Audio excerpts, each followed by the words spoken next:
கிறிஸ்துவுக்குள் மிகவும் பிரியமான சகோதர சகோதரிகளே, இயேசு கிறிஸ்துவின் நாமத்தினாலே உங்கள் யாவருக்கும் எனது அன்பின் நல்வாழ்த்துதலையும் வணக்கத்தையும் தெரிவித்துக் கொள்கிறேன்.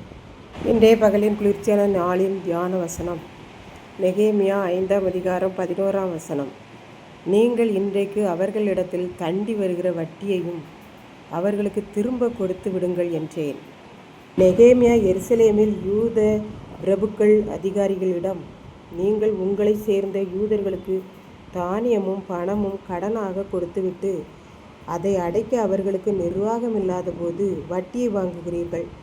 இது பாவம் இல்லையா? நானும் என் சகோதரரும் இவ்விதமாகவா அவர்களிடம் வட்டி வாங்குகிறோம்? நாங்களும் அவர்களுக்கு தானியமும் பணமும் கொடுத்து கொண்டுதான் இருக்கிறோம். ஆகவே இந்த வட்டியை விட்டுவிடுங்கள்.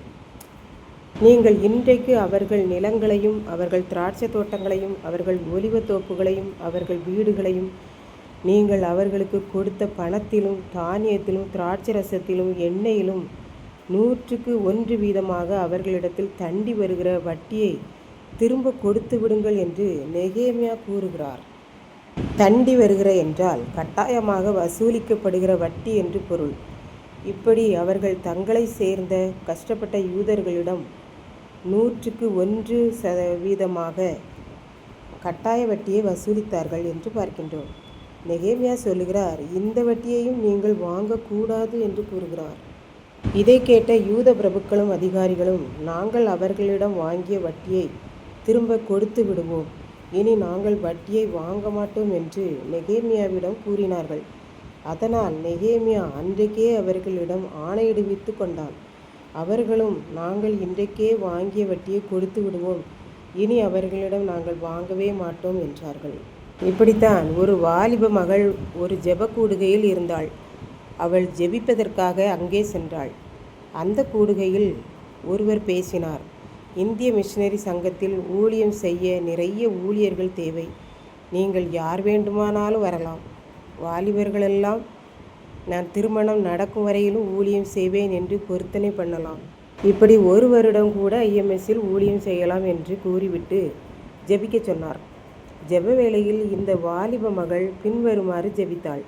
ஆண்டவரே, எனக்கு ஊழியம் செய்ய வேண்டும் என்று மிகுந்த ஆசை உண்டு.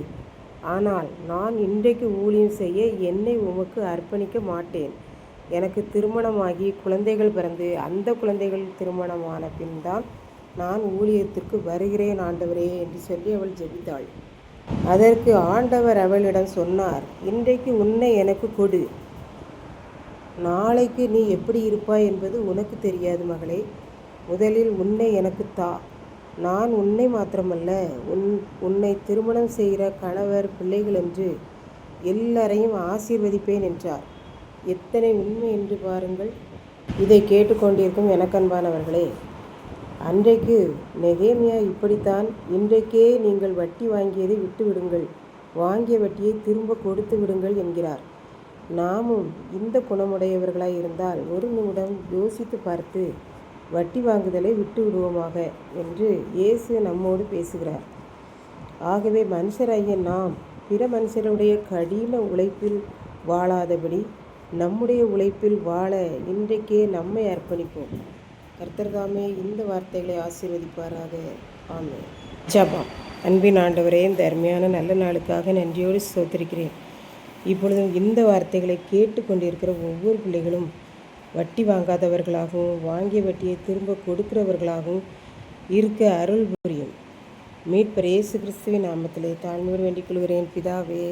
ஆமென்.